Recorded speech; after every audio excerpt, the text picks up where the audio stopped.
Welcome to competitive cracker. എൻ്റെ പേര് Shaiju.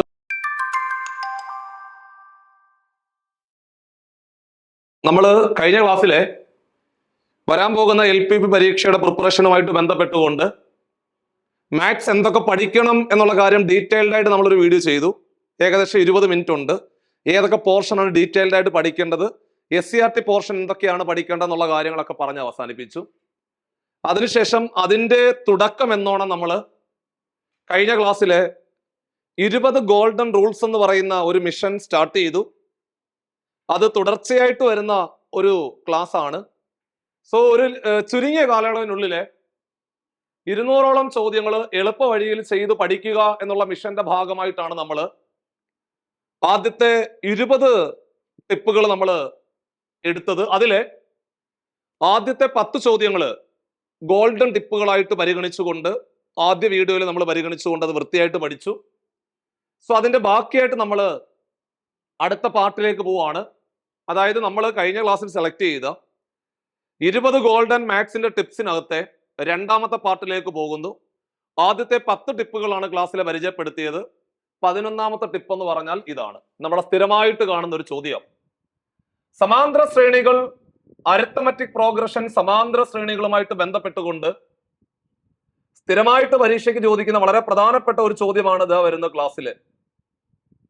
10, 14, 18 etcetera എന്ന സമാന്തര ശ്രേണിയുടെ ആദ്യത്തെ 10 പദങ്ങളുടെ തുകയും അടുത്ത 10 പദങ്ങളുടെ തുകയും തമ്മിലുള്ള വ്യത്യാസം എത്ര എന്നാണ് ചോദിച്ചത്. സ്വാഭാവികമായിട്ട് ഈ ചോദ്യം ചെയ്തെടുക്കാൻ ഒരുപാട് സമയം എടുക്കും, അതിന്റെ ഒന്നും ആവശ്യമില്ല.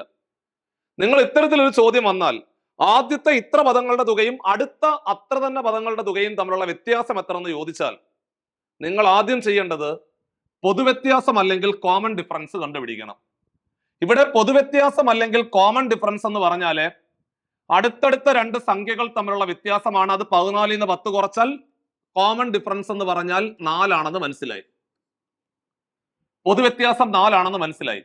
ആദ്യത്തെ 10 പദങ്ങളുടെ തുകയും അടുത്ത 10 പദങ്ങളുടെ തുകയും തമ്മിലുള്ള വ്യത്യാസം എത്ര എന്ന് ചോദിച്ചാൽ ആ തന്നിരിക്കുന്ന എത്ര പദങ്ങളിലാണ് 10 അല്ലേ, അത് തന്നെയാണ് വീണ്ടും വരുന്നത്. ആദ്യത്തെ 10 പദങ്ങളുടെ തുകയും അടുത്ത 10 പദങ്ങളുടെ തുകയും അങ്ങനെയാണ് വരുന്നത്. സോ ആ സംഖ്യയുടെ സ്ക്വയർ എടുക്കുക. 10ന്റെ സ്ക്വയർ എത്ര? 10ന്റെ സ്ക്വയർ 100 അല്ലേ? അതിനെ പൊതുവ്യത്യാസം കൊണ്ട് ഗുണിക്കുക.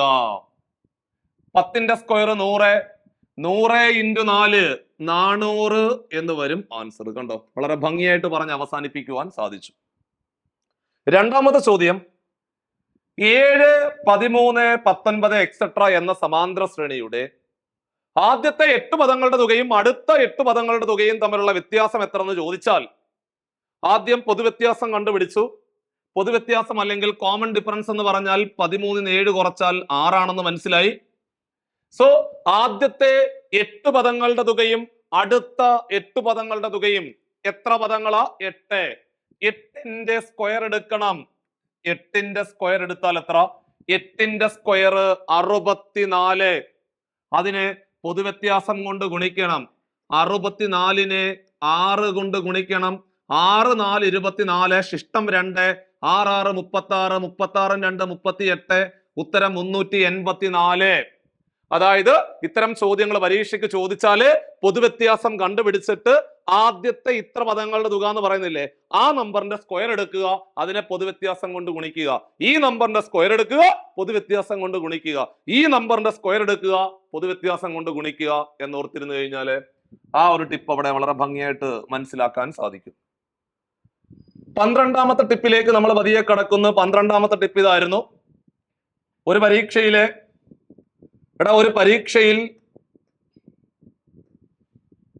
40% കുട്ടികൾ കണക്കിന് പരാജയപ്പെട്ടു, 30% കുട്ടികൾ ഇംഗ്ലീഷിന് പരാജയപ്പെട്ടു, 15% കുട്ടികൾ രണ്ടിലും പരാജയപ്പെട്ടെങ്കിൽ രണ്ടിലും വിജയിച്ചവർ എത്ര ശതമാനം എന്നുള്ള ചോദ്യമാണ് നമ്മൾ 12ാമത്തെ ടിപ്പിൽ വരുന്നത്. വെൻ ഡയഗ്രവുമായിട്ട് ബന്ധപ്പെട്ട് വരുന്ന ചോദ്യമാണ്, സ്ഥിരം ചോദ്യമാണ്. ഇത്തരത്തിലൊരു ക്വസ്റ്റ്യൻ നിങ്ങളുടെ മുമ്പിലേക്ക് വന്നാൽ നിങ്ങൾ ആദ്യം ചെയ്യേണ്ടത്, ഈ കിടക്കുന്ന സംഖ്യ ഉണ്ടല്ലോ 40, ഈ കിടക്കുന്ന സംഖ്യ ഉണ്ടല്ലോ 30, ഈ കിടക്കുന്ന സംഖ്യ ഉണ്ടല്ലോ 15. ഇതിലാണ് നമ്മൾ നോക്കേണ്ടത്. ആദ്യം ചെയ്യേണ്ടത് ഈ രണ്ട് സംഖ്യകൾ തമ്മിൽ കൂട്ടണം. 40 30 കൂടെ കൂട്ടിയ എത്ര? 70. അതിൽ നിന്നും 15 അങ്ങോട്ടങ്ങ് കുറയ്ക്കണം. 70 നിന്ന് 15 കുറച്ച എത്ര? 70 നിന്ന് 15 കുറച്ചാൽ 70 നിന്ന് 15 കുറച്ച് കഴിഞ്ഞാൽ 10 5 കുറച്ച് 5 വരും. പിന്നെ അവിടെ 6 ഉള്ളൂ. 6 നിന്ന് 1 കുറച്ചാൽ 5 എന്ന് വരും, 55 എന്ന് വരും. ഇത്രയും ചെയ്ത് നിർത്തരുത്. നമുക്കറിയാം ടോട്ടൽ എന്ന് പറഞ്ഞാൽ ഒരു ക്ലാസ്സിലെ മുഴുവൻ കുട്ടികൾ എന്ന് പറഞ്ഞാൽ 100%. അതിൽ നിന്ന് ഈ 55 കുറയ്ക്കണം. സോ 100 എന്ന് പറഞ്ഞാൽ 100%ത്തിൽ നിന്ന് ഈ കിട്ടിയ 55% കുറച്ചാല് ഉത്തരം 45% എന്ന് വരും ആൻസർ. ഇത്രേ ഉള്ളു പരിപാടി. അപ്പോൾ ചെയ്യേണ്ടത് 40 30 കൂടെ കൂട്ടി 70, അതിൽ നിന്ന് 15 കുറച്ചാൽ 55, ടോട്ടലിൽ നിന്ന് ആ 55 കുറച്ചാൽ ആൻസർ ആയി. അങ്ങനാണെങ്കിൽ ഒരു പരീക്ഷയിലെ 40% കുട്ടികൾ കണക്കിന് പരാജയപ്പെട്ടു, 20% കുട്ടികൾ ഇംഗ്ലീഷിന് പരാജയപ്പെട്ടു, 10% കുട്ടികൾ രണ്ടിലും പരാജയപ്പെട്ടു, രണ്ടിലും വിജയിച്ചവർ എത്ര ശതമാനം എന്നൊരു ചോദ്യം വന്നു കഴിഞ്ഞാല് ആദ്യം ആ 2% തമ്മിൽ കൂട്ടുക. 40ഉം 20ഉം കൂടെ കൂട്ടിയാൽ 60, 60 നിന്ന് 10 കുറച്ചാൽ 50. നിർത്ത്. 100% ടോട്ടല്. അതിൽ നിന്ന് ഇപ്പോൾ കിട്ടിയ 50% കുറച്ചാല് 100% മൈനസ് 50%, നമ്മളുടെ ഉത്തരം 50% എന്ന് വരും. ഇത്രേ ഉള്ളു പരിപാടി. അപ്പൊ ഒന്നും കൂടെ പറയാം. ഇങ്ങനെ വെൻ ഡയഗ്രവുമായിട്ട് ബന്ധപ്പെട്ട ഒരു ചോദ്യം വന്നു കഴിഞ്ഞാൽ ആദ്യം ആ 2% സംഖ്യകൾ തമ്മിൽ കൂട്ടണം, മൂന്നാമത് കിടക്കുന്നവനെ കുറയ്ക്കണം, ഈ കിട്ടിയ ഉത്തരം ടോട്ടലിൽ നിന്ന് കുറയ്ക്കണം.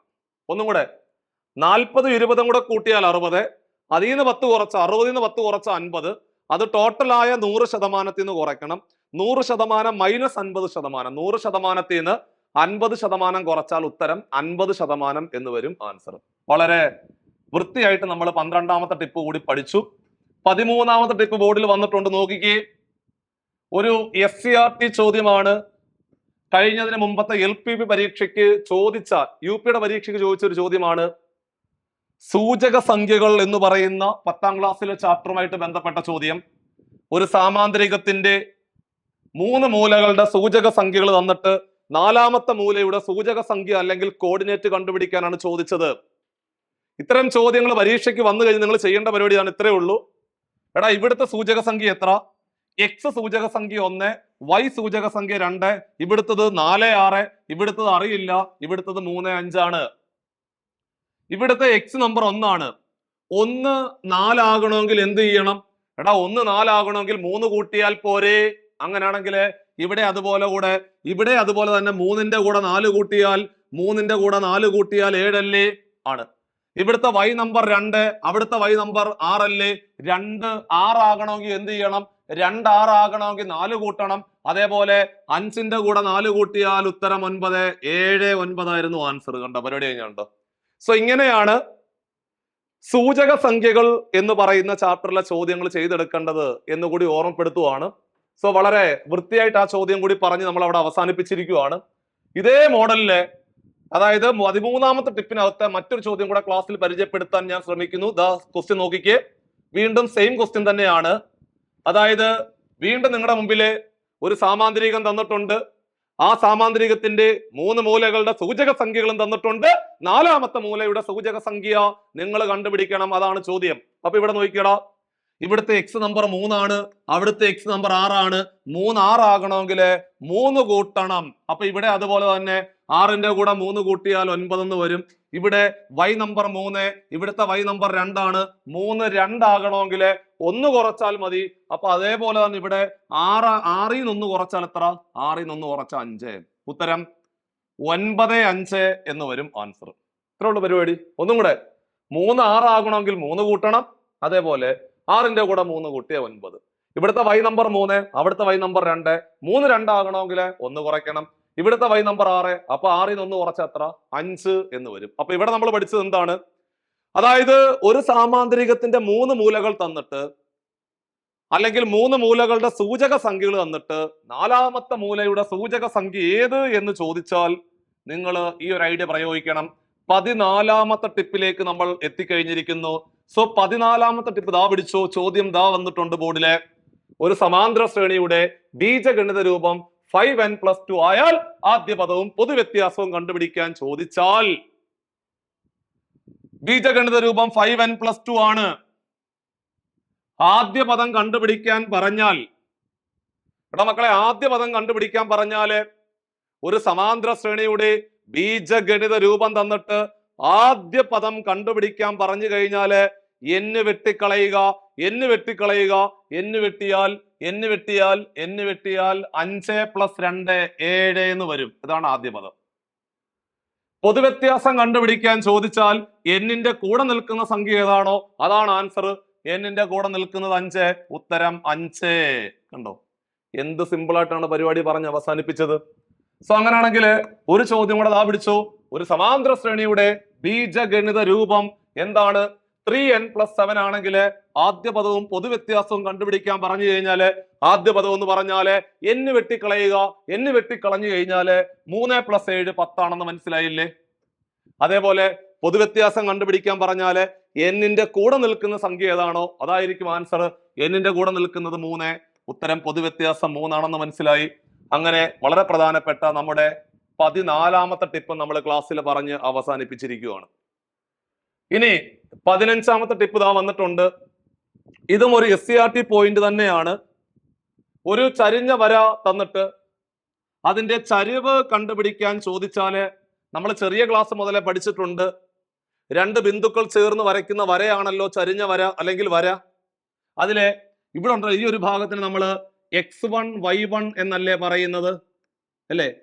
ഇത് x നമ്പർ, ഇത് y നമ്പർ, സൂചക സംഖ്യ. ഇവിടെ x2 y2 എന്നാണ് ആ ഒരു പോയിന്റിന്റെ സൂചക സംഖ്യ. ഇത്തരത്തിലെ സ്ലോപ്പ് അല്ലെങ്കിൽ ചരിവ് കണ്ടുപിടിക്കാൻ m എന്ന് പറയുന്ന അക്ഷരം കൊണ്ട് ഡിനോട്ട് ചെയ്യുന്ന.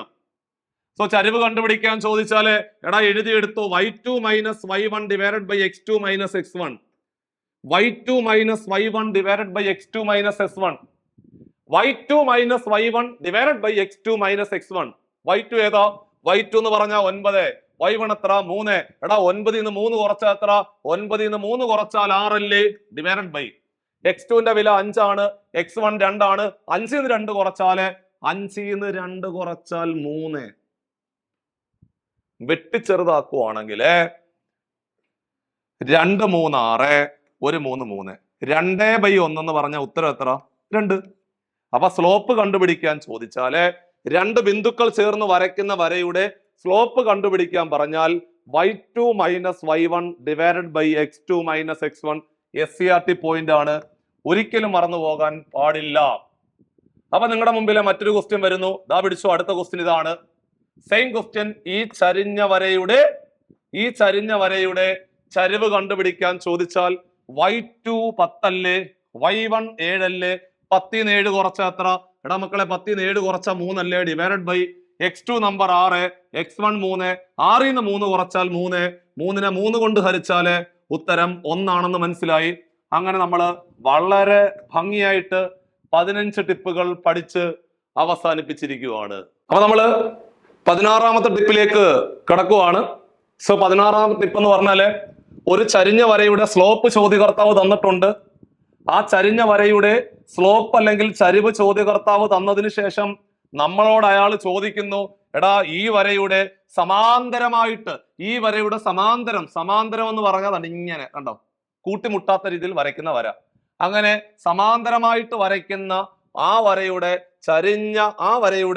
ചരിവ് എത്ര എന്ന് ചോദിച്ചാൽ ഏതെങ്കിലും ഒരു വര തരുന്നു, അതിന്റെ സ്ലോപ്പും തന്നിട്ട് ആ വരയ്ക്ക് സമാന്തരമായി വരയ്ക്കുന്ന വരയുടെ ചരിവ് കണ്ടുപിടിക്കാൻ ചോദിച്ചാല് എടാ കുഞ്ഞുങ്ങളെ ആ സംഖ്യ തന്നെയായിരിക്കും ഉത്തരം. അവര് തരുന്ന സ്ലോപ്പ് ഏതാ? 2/3. അപ്പൊ നമ്മളുടെ ഉത്തരം എത്ര തന്നെ? 2/3 തന്നെയാണ് ആൻസർ. അപ്പൊ എഴുതിയെടുത്തു. അവര് പറയുന്ന അവരൊരു വര തരും. ആ വരയുടെ സമാന്തരമായി വരയ്ക്കുന്ന വരയുടെ ചരിവ് കണ്ടുപിടിക്കാൻ ചോദിച്ചു കഴിഞ്ഞാല് അവര് തന്ന ഉത്തരമുണ്ടല്ലോ, ആ സ്ലോപ്പ് ഉണ്ടല്ലോ, അത് തന്നെയാണ് അതിന് സമാന്തരമായി വരയ്ക്കുന്ന വരയുടെ ചരിവും അത് തന്നെയാണ്. ഒരു തർക്കവും ഇല്ല. ഓക്കെ ആണേ. ഇനി ഈ വരയുടെ ലംബമായിട്ട്, ഈ വരയ്ക്ക് നമ്മൾ ലംബം കണ്ടോ 90 ഡിഗ്രി ലംബമായിട്ട് വരയ്ക്കുന്ന വരയുടെ ചരിവ് കണ്ടുപിടിക്കാൻ ചോദിച്ചു കഴിഞ്ഞാൽ നിങ്ങൾ ചെയ്യേണ്ട പരിപാടി ഇതിനെ അങ്ങ് തിരിക്കണം. 2/3 തിരിച്ചാൽ എത്ര? 3/2. എന്നിട്ട് അതിന്റെ കൂടെ നിൽക്കുന്ന ചിഹ്നം പ്ലസ് ആണെങ്കിൽ നിങ്ങളുടെ ഉത്തരം മൈനസ്, മൈനസ് ആണെങ്കിൽ പ്ലസ്, പ്ലസ് ആണെങ്കിൽ മൈനസ്. അതായത് തല തിരിച്ചിട്ട് ചിഹ്നം എന്ത് ചെയ്യണം? തിരിച്ചിട്ട് കൊടുക്കണം. പ്ലസ് ആണെങ്കിൽ മൈനസ് ആക്കുക, മൈനസ് ആണെങ്കിൽ പ്ലസ് ആക്കുക. അപ്പൊ ഇവിടെ തന്നത് സ്ലോപ്പ് 2/3 ആയിരുന്നു, തിരിച്ചിട്ടാൽ 3/2, മൈനസ് ചിഹ്നം കൊടുത്താൽ -3/2 എന്ന് വരും ആൻസർ. അപ്പോൾ ഇനി സമാന്തരമായിട്ട് വരയ്ക്കുന്ന വരയുടെ ചരിവ് ചോദിച്ചാൽ ആ തന്നിരിക്കുന്ന സ്ലോപ്പ് തന്നെയും, ലംബമായിട്ട് വരയ്ക്കുന്ന വരയുടെ ചരിവ് കണ്ടുപിടിക്കാൻ ചോദിച്ചാൽ തന്നിരിക്കുന്ന സ്ലോപ്പിന് തലതിരിക്കുക, ചിഹ്നം ഷിഫ്റ്റ് ചെയ്ത് കൊടുക്കുക. പ്ലസ് ആണെങ്കിൽ മൈനസ്, മൈനസ് ആണെങ്കിൽ പ്ലസ്. 17ാമത്തെ ടിപ്പ് ഇതാ പിടിച്ചോ. ചോദ്യം ഇതായിരുന്നു, സമാന്തര ശ്രേണിയാണ്, SCRT പോയിന്റ് ആണ്, എഴുതിയെടുത്തു. സ്ഥിരം ചോദ്യം. ഒരു സമാന്തര ശ്രേണിയുടെ 7ാം പദത്തിന്റെ 7 മടങ്ങും 11ാം പദത്തിന്റെ 11 മടങ്ങും തുല്യമായാൽ 18ാം പദം എത്ര എന്നാണ് ചോദ്യം. എടാ 7ാം പദത്തിന്റെ 7 മടങ്ങ് കണ്ടോ, 7ാം പദത്തിന്റെ 7 മടങ്ങ് 11ാം പദത്തിന്റെ 11 മടങ്ങും തുല്യമാണ്. അങ്ങനെയാണെങ്കിൽ 18ാം പദം എത്ര എന്ന് ചോദിച്ചാൽ നിങ്ങൾക്ക് എല്ലാവർക്കും അറിയാം, 7ഉം 11ഉം കൂടെ കൂട്ടിയാൽ 18 അല്ലേ? അതേ ചോദിക്കത്തുള്ളവര്. 7ഉം 11ഉം കൂടെ കൂട്ടിയാൽ 18 ആണല്ലോ. അതുകൊണ്ടാണ് 18ാം പദം ചോദിച്ചത്. അങ്ങനെ ഒരു ചോദ്യം വന്നാൽ കണ്ണും പൂട്ടി എഴുതിക്കോ, ഉത്തരം 0 ആയിരിക്കും കേട്ടോ, വേറൊന്നും ആലോചിക്കണ്ട. ഒരു സമാന്തര ശ്രേണിയുടെ 5ാം പദത്തിന്റെ 5 മടങ്ങും 12ാം പദത്തിന്റെ 12 മടങ്ങും തുല്യമാണെങ്കിൽ 17ാം പദം എത്ര എന്ന് ചോദിച്ചാൽ 0. ഇതാണ് പിടിച്ചു. ഒരു സമാന്തര ശ്രേണിയുടെ 8ാം പദത്തിന്റെ 8 മടങ്ങും 12ാം പദത്തിന്റെ 12 മടങ്ങും തുല്യമാണെങ്കിൽ 20ാം പദം, കാരണം 8ഉം 12ഉം കൂട്ടി 20, അതേ കിട്ടത്തുള്ളൂ. അങ്ങനെ ചോദിച്ച ആൻസർ എത്ര? 0 തന്നെയാണ്. ഒരു സമാന്തര ശ്രേണിയുടെ 5ാം പദത്തിന്റെ 5 മടങ്ങും 13ാം പദത്തിന്റെ 13 മടങ്ങും തുല്യമാണെങ്കിൽ 18ാം പദം എത്ര എന്ന് ചോദിച്ചാൽ ഉത്തരം 0 ആണ് എന്ന് എഴുതിയെടുത്തു. ഇതായിരുന്നു നമ്മുടെ 17ാമത്തെ ടിപ്പ്. 18ാമത്തെ ടിപ്പ് ബോർഡിൽ വന്നിട്ടുണ്ട്, നോക്കിക്കൂ. എടാ മക്കളെ, 18ാമത്തെ ടിപ്പ് ബോർഡിൽ വന്നിട്ടുണ്ട്. ചോദ്യം ഇതായിരുന്നു, ഇതാ പിടിച്ചു. 13/7, 16/7, 19/7 എക്സെട്ര എന്നിങ്ങനെ തുടരുന്ന ശ്രേണിയിലെ ആദ്യത്തെ എണ്ണൽ സംഖ്യ ഏത് എന്നാണ് ചോദ്യം. സിമ്പിളാ. 13നെ 7 കൊണ്ട് ഹരിക്കാൻ പറ്റത്തില്ല, 16നെ 7 കൊണ്ട് ഹരിക്കാൻ പറ്റത്തില്ല, 19നെ 7 കൊണ്ട് ഹരിക്കാൻ പറ്റത്തില്ല. സ്വാഭാവികമായിട്ടും അടുത്ത് വരുന്ന ഏതാ? 13 3 16, 16 3 19, 19 3 22, 22നെ 7 കൊണ്ട് ഹരിക്കാൻ പറ്റത്തില്ല.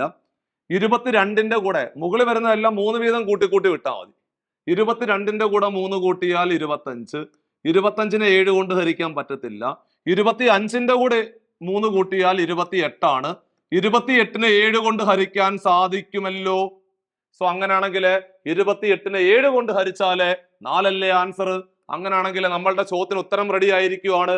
അതായത് 13/7, 16/7, 19/7 എന്നിങ്ങനെ പോകുന്ന സമാന്തര ശ്രേണിയിലെ ആദ്യത്തെ എണ്ണൽ സംഖ്യ എന്ന് ചോദിച്ചാൽ ഉത്തരം 4 4 4 ആണ് ആൻസർ എന്ന് എഴുതണം.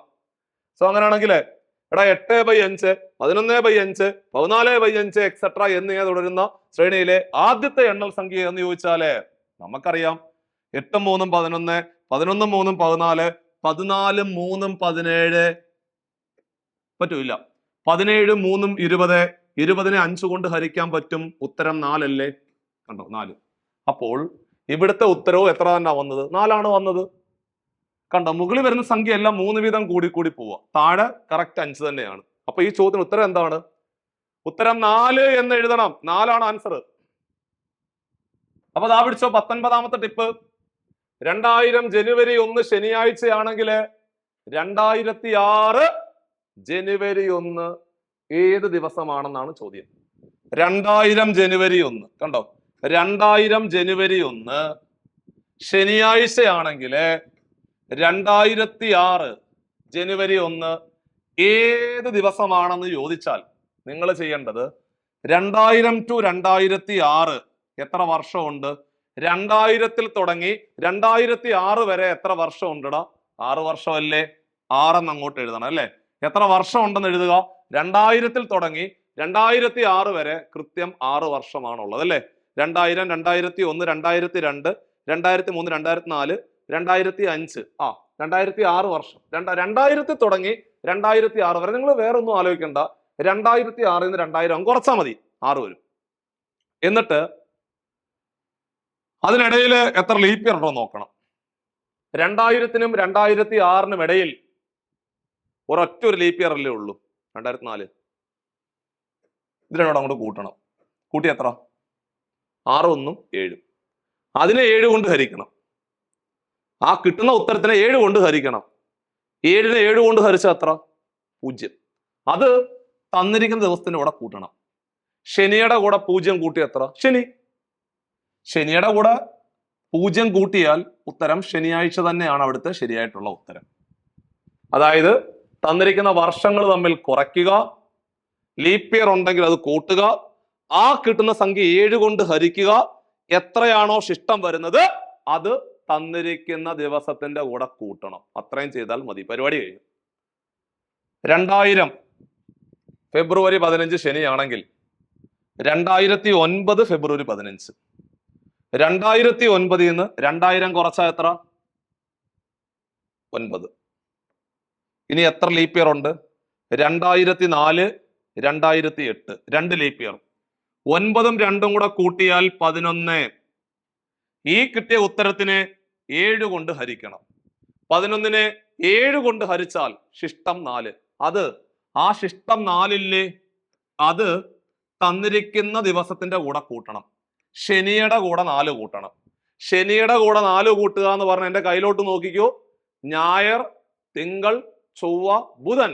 ആൻസർ ബുധനാഴ്ചയാണ്. ആൻസർ ബുധനാഴ്ചയാണ്. ആൻസർ ബുധനാഴ്ച. അപ്പോൾ ഒന്നും കൂടെ പറഞ്ഞു തരാം. വർഷങ്ങൾ തമ്മിൽ കുറയ്ക്കുക. കണ്ടത് ഇങ്ങനെ ചോദിക്കത്തുള്ളൂ. ജനുവരി 1 ശനി, ജനുവരി 1 തന്നിട്ട് ജനുവരി 1, ഫെബ്രുവരി 15 തന്നിട്ട് ഫെബ്രുവരി 15. അങ്ങനെ വരുന്ന ചോദ്യങ്ങൾക്ക് മാത്രമേ ഐഡിയ പ്രയോഗിക്കാവുള്ളൂ. തന്നിരിക്കുന്ന വർഷങ്ങൾ തമ്മിൽ കുറയ്ക്കുക, ലീപ്പ് ഇയേഴ്സിന്റെ എണ്ണം കൂട്ടുക, ആ കിട്ടുന്ന ഉത്തരത്തിനെ 7 കൊണ്ട് ഹരിക്കുക, ശിഷ്ടം എത്രയാണോ വരുന്നത് അത് തന്നിരിക്കുന്ന ദിവസത്തിന്റെ കൂടെ കൂട്ടുക എന്ന് വൃത്തിയായിട്ട് ഓർത്തിരുന്നു കഴിഞ്ഞാല് ആ ഒരു ഭാഗം ക്ലിയർ ആയി. 19 ടിപ്പുകൾ നമ്മൾ വൃത്തിയായിട്ട് പഠിച്ചു കഴിഞ്ഞു. അവസാനത്തെ ടിപ്പ് 20ാമത്തെ ടിപ്പാണ് നിങ്ങളുടെ ബോർഡിൽ കാണാൻ സാധിക്കുന്നത്. അതായത് ചോദ്യം ഇതായിരുന്നു: ഒരു മാസത്തെ 20ാം തീയതി തിങ്കളാഴ്ചയാണെങ്കിൽ ആ മാസം 5 തവണ വരാൻ സാധ്യതയുള്ള ദിവസം ഏത് എന്നാണ് ചോദ്യം. സോ കലണ്ടർ പഠിക്കുമ്പോൾ നമ്മൾ പ്രധാനമായിട്ട് ഓർത്തിരിക്കുന്ന ഒരു ക്വസ്റ്റ്യൻ ആണ്, സ്ഥിരം ചോദ്യമാണ്. ഒരു 31 ദിവസങ്ങളുള്ള ഏതെങ്കിലും ഒരു മാസം, 31 ദിവസങ്ങളുള്ള ജനുവരി ആയിക്കോട്ടെ, മാർച്ച് ആയിക്കോട്ടെ, ജൂലൈ ആയിക്കോട്ടെ, ഓഗസ്റ്റ് ആയിക്കോട്ടെ, ഡിസംബർ ആയിക്കോട്ടെ, 31 ദിവസങ്ങളുള്ള ഏതെങ്കിലും ഒരു മാസത്തിന്റെ ജനുവരി, ഏതെങ്കിലും ഒരു മാസം 31 ദിവസങ്ങളുള്ള ഏതെങ്കിലും ഒരു മാസത്തിന്റെ 1, 2, 3 തീയതികളിൽ വന്ന ദിവസങ്ങളുണ്ടല്ലോ, ആ ദിവസങ്ങള് ആ മാസത്തിൽ 5 എണ്ണം കാണും. സോ അങ്ങനാണെങ്കിൽ ഒരു മാസത്തെ 20ാം തീയതി തിങ്കളാഴ്ചയാ. ഇവിടെ മക്കളെ 20ാം തീയതി തിങ്കളാഴ്ചയാണെങ്കിൽ 13 തിങ്കളല്ലേ? കാരണം 7 വീതം കൂട്ടി അല്ല കുറച്ചെടുക്കുന്നതല്ല, സെയിമോ. അങ്ങനെ 13 തിങ്കളാഴ്ചയാണെങ്കിൽ 13ൽ നിന്ന് 7 കുറച്ചാൽ 6ാം തീയതി തിങ്കളാഴ്ചയല്ലേ? ഇതെല്ലാം തിങ്കളാ, കണ്ടോ? അങ്ങനാണെങ്കിൽ 5, 4, 3, 2, 1. സോ തിങ്കളാണെങ്കിൽ ഇത് ഞായറല്ലേ, ഇത് ശനിയല്ലേ, ഇത് വെള്ളിയല്ലേ, ഇത് വ്യാഴമല്ലേ, ഇത് ബുധനല്ലേ? 1ാം തീയതി ബുധനാഴ്ചയാണ്, 2 വ്യാഴം, 3 വെള്ളി. സോ അങ്ങനെയാണെങ്കിൽ ഒരു മാസത്തിലെ ഇവിടെ 31 ദിവസമാണോ അതോ 30 ദിവസമാണോ പറഞ്ഞിട്ടില്ല. 31 ദിവസങ്ങളുള്ള ഏതെങ്കിലും ഒരു മാസത്തിന്റെ 1, 2, 3 തീയതികളിൽ വന്ന ആ ദിവസങ്ങൾ ആ മാസത്തിൽ 5 എണ്ണം കാണും. 30 ദിവസങ്ങളെ ഉള്ളെങ്കിൽ 1, 2 തീയതികളിൽ വന്ന ആ 2 ദിവസങ്ങളുണ്ടല്ലോ, ആ മാസം 5 എണ്ണം കാണും എന്ന് ഓർത്തിരിക്കണം. ബാക്കി എല്ലാം 4. അങ്ങനാണെങ്കിൽ ഇവിടെ ബുധനും വ്യാഴവും എന്തായാലും 5 എണ്ണം കാണും. തന്നിരിക്കുന്ന ഓപ്ഷൻ വെച്ച് നോക്കുമ്പോൾ വ്യാഴം മാത്രമേ ഉള്ളൂ. അപ്പൊ ഉത്തരം ഓപ്ഷൻ ബി ആയിരുന്നു അതിന്റെ ശരിയായിട്ടുള്ള ഉത്തരം. കണ്ടോ? അപ്പൊ നിങ്ങൾ ഓർത്ത് വെച്ചോണം, 31 ദിവസങ്ങളുള്ള ഏതെങ്കിലും ഒരു മാസത്തിന്റെ 1, 2, 3 തീയതികളിൽ വരുന്ന ദിവസങ്ങൾ ആ മാസത്തിൽ 5 എണ്ണം കാണും. ബാക്കി 4. 30 ദിവസങ്ങളെ ഉള്ളെങ്കിൽ ആദ്യത്തെ 2 ദിവസങ്ങൾ 1, 2 തീയതികൾ വരുന്ന ദിവസങ്ങൾ ആ മാസത്തിൽ 5 എണ്ണം കാണും. ബാക്കിയെല്ലാം 4. ഇനി വരാൻ പോകുന്ന LPV പരീക്ഷയുമായിട്ട് ബന്ധപ്പെട്ടുകൊണ്ട് സംശയങ്ങൾ ക്ലിയർ ചെയ്യുക. എന്ത് പഠിക്കണം, എങ്ങനെ പഠിക്കണം, എവിടെ നിന്ന് തുടങ്ങണം? ഒരു വർഷത്തേക്ക് ജോലിയുള്ളവരായിരിക്കാം, വീട്ടമ്മമാരായിരിക്കാം. അടുത്ത ഒരു വർഷം എങ്ങനെയാണ് കൃത്യമായിട്ട് പഠനത്തിന് വേണ്ടി ഉപയോഗിക്കേണ്ടത്?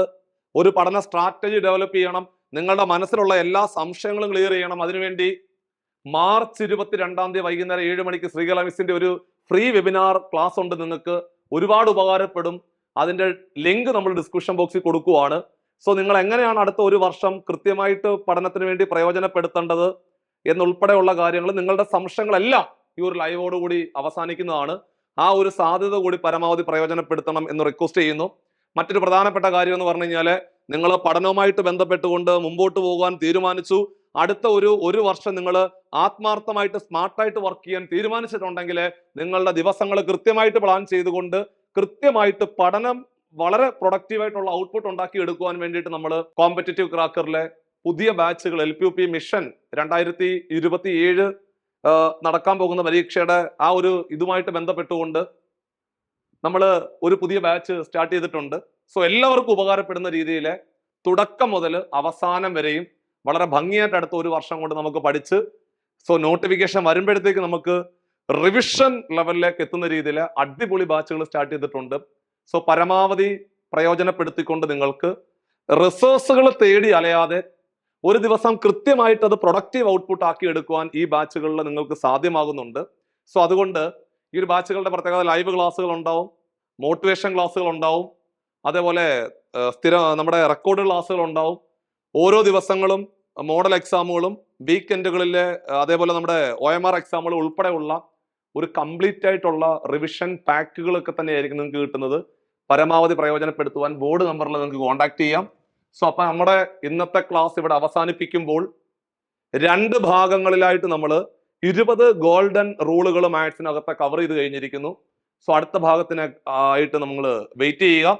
അടുത്ത ഭാഗത്ത് ബാക്കി ചോദ്യങ്ങളുമായിട്ട് നമുക്ക് വീണ്ടും കാണാം. ബൈ.